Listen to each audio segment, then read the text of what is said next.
The vaunted rivals Steelers are coming to town. So now we got to turn our attention to them, and I'm going to take you guys back to the old days against the Steelers, because I'm going to tell you, as a guy that was in the stands, you don't come into our house and take it. In fact, there was the fights dog pound. Guys, you don't come into the dog pound. I don't know if you knew what it was like in the stands, but we would fight in bloody noses, and playing at old Cleveland Municipal Stadium was not easy.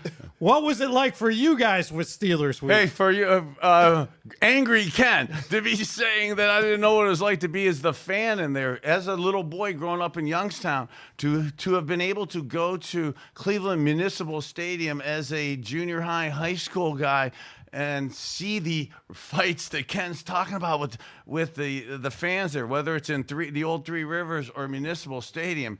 It was, and for the fans out there, I'm not amplifying this. We're not saying to be doing this, okay? Because that was old school days. Do as we say, not as we did. But man, to go to the bathroom in the old Municipal Stadium, if you had a Steeler jersey on, a chore. That was a chore. So please, let's not accost people like that. Let's keep it on the field of play. And on the field of play, there's been some historically physical things. Whether you go back to well, that takes us in, Bernie. That's our segment. Big plays. Let's go back. Boy, I love baseball field, mud, all well, spray we're going to ask you about that. A lot of young fans. Oh, here we go. Young fans look at that beautiful stadium with that horrible elf. It should be a dog, Hanford. We're 100% with you. But for when we go to that old stadium, for half the season, the baseball diamond was for the first 30 yards, guys. And you had a muddy field.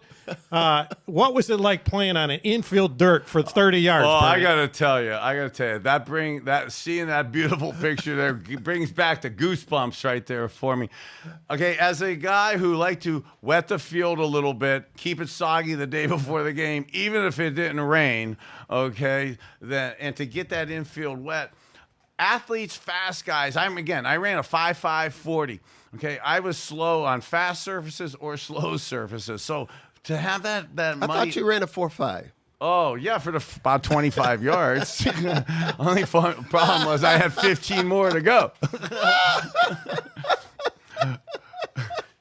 But to have that field muddy like that, to have that, because it really is a landfill there. So it used to flood all the time in the locker room. It used to be so soupy and wet out there. It slowed the fast guys down. So I was always the same constant speed. So the athletes came down to my speed with it.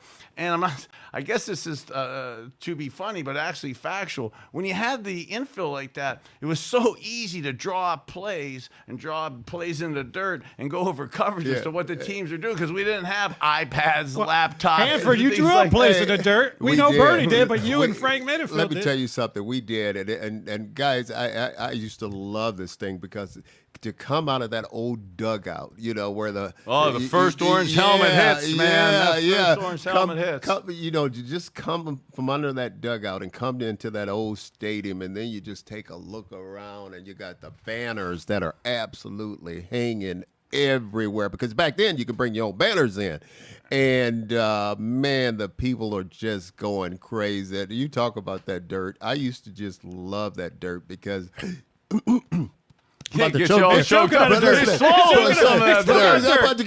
I used to love that dirt, because when you're up there on those wide receivers, they're move. They're trying to get their move, and you could get that jam on them real quick, especially if you got them right there where that little dirty part of the field. But obviously, a lot of young people don't know. But that used to be. That's where the Indians. I mean, the Cardinals now play their game. They're Indians. I'm old angry Indian fan. Right now it's the Guardians, don't you? No, I'm old angry Indians fan too. But you know what? It's Steelers. When you're talking Steelers and you're in the stands and you got the smell of cigars and you're just waiting, and we're hanging on every play. And Hanford, we got one play that we're going to show right here, big dogs. It was a great play. In fact, Joe Willie Namath was on the call, and he talks about this. Walk us through this. I think you tipped the ball to to Chris Rockins. Yeah, Chris Rockins, watch this.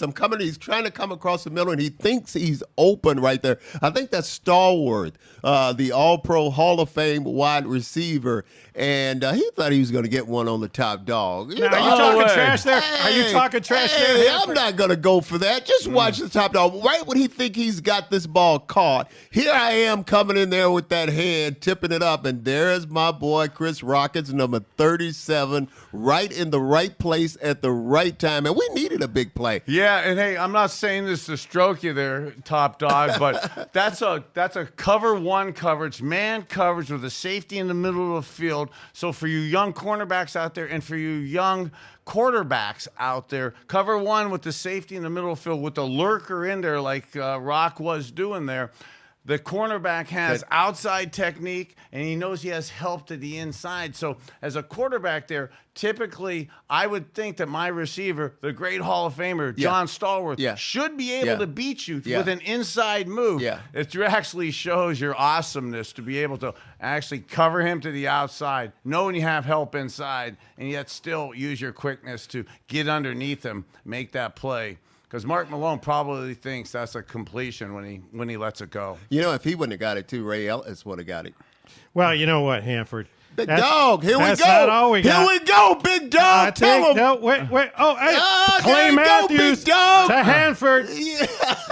Look at the Look towel. at a high step. Hanford, look at the towel. He wasn't down. He wasn't down. Hey, that towel will get longer and longer and longer, dog. Where is that towel? Look at it. Oh, man. Is that Eddie Johnson? Give me a high That's five right give there. it Eddie Johnson, captain. Well, As we're showing that play again, I'm looking at Mark Malone, and I don't know if this is the 86 or 87 It's game. 87. Okay, but in those two games, we talk about the infield being there. This was earlier in the year in 87 when the infield was there.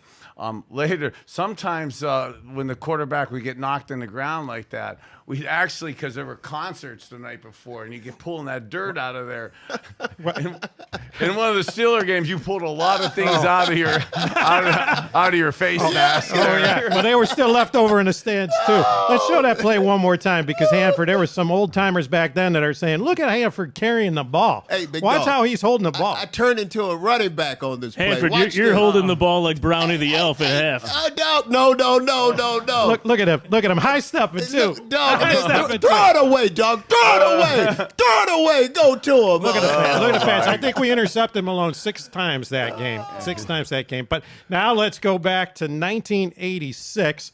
This is where Browns Steelers and Bernie take this away. This is that pass to Ozzie Newsome that really set us up. Wow, this is great memories. Actually, I'm sidetracking to my last statement. In this 86 game, this is later in the year and late November, actually the week of my birthday. So some of those signs, I remember seeing Happy Birthday Bernie signs there. But the night before, Friday night or Saturday night before this game, there was a Pink Floyd concert. So as we're getting jammed into the dirt and stuff, there'd be little roaches and joints left over from the party favors from the night before. Fortunately, it didn't affect me because I was able to come up with these type of plays in the game. And as I'm looking at that, God, the goosebumps get going. Was that a blitz? That was back in the old days where you had a bear defense, where you had 8 guys at the line of scrimmage. It's a run formation that I'm out there. I'm trying to trick them that I'm running. They load up the box with extra linemen and the safety. The Steelers, I noticed during that preparation of the week, anytime they put 2 linebackers over Ozzie Newsome and 1 outside, it always was a man blitz. Hey, did you guys hear Bernie? Did you guys catch that? What's that? He said he was trying to trick him that he was running. Now, did you mean we were going to run a run play, or were you going to run it? Well, that would really trick them. They wouldn't believe that I was going to run it. But getting in That's my point. You were trying to trick him. Bernie could tell him to play. They couldn't stop him. They couldn't stop Bernie. Tell him, Bernie, you tell him to play, and you do these were the games. These were the games where you really tee it up, and you would tell them the plays and stuff. So that because they never believed you, so you're able to kind of play that mental chess match. But they had Ozzie double teamed here, and I noticed this late in the week that anytime Ozzie pretended to block, getting his pass set like he does, he stands up real quick. The guy over him blitzes. So coming. if we delay, just like Coach Stefanski had a couple tight end delay screens yesterday, if we delay that versus a blitz, Oz is going to be completely unblocked. Yeah. So we get a cheapy play on that audible there for a touchdown. I talked Lindy into putting that in, me and Gary Danielson, on a Saturday morning. And for young quarterbacks, I don't like putting audibles in and plays in at the last second and not really practicing them. But we put that in like that for a special play to take advantage of a mistake in their coverage. Well, Bernie, we know you were really the offensive coordinator, and you were changing plays in the huddle, and we love that. But that game was nip and tuck, back and forth, and take us through the ending. This is that Webster Slaughter catch. Did you call this play? So actually, that's the exact same formation and the exact same And defense. we win right there.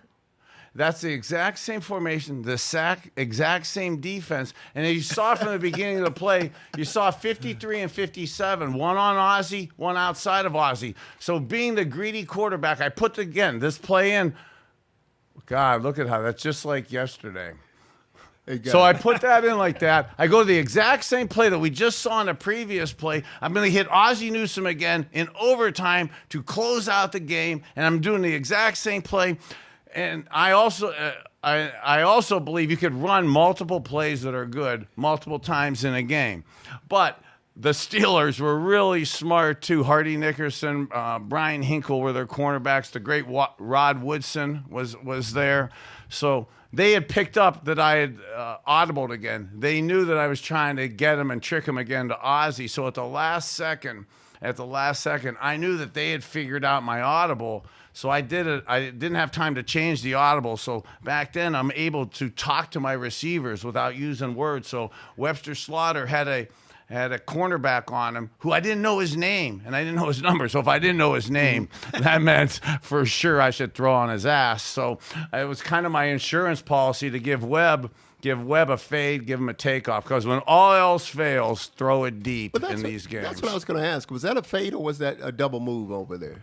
Webb was looked like you faked him. Well, it was almost like the intentional grounding that we got away with Jacoby at the end of the Carolina game. I was going to throw it to Ozzie, so the fake was only that they got me, and I was trying to throw to Ozzie, but they had covered it, and they were trying to bait me into throwing one of those plays where they cut. We were so excited. Underneath. I want you to play that one more time, but play it all the way to the end. We were so excited. Watch this now. The offense is on the field. And we'll watch all of a sudden how number 29 make his way over there. Watch this. We loved it. Yeah, at the end over there, BK. You know, we're so excited. You think you guys were excited? Well, that's not you, Hanford. No, you'll see it in a Reggie minute. Langhorne. 29 is coming. There. I love it. We were so happy. Good old days. The fans were screaming, were yelling. Those were the good old days. That's what this segment is about.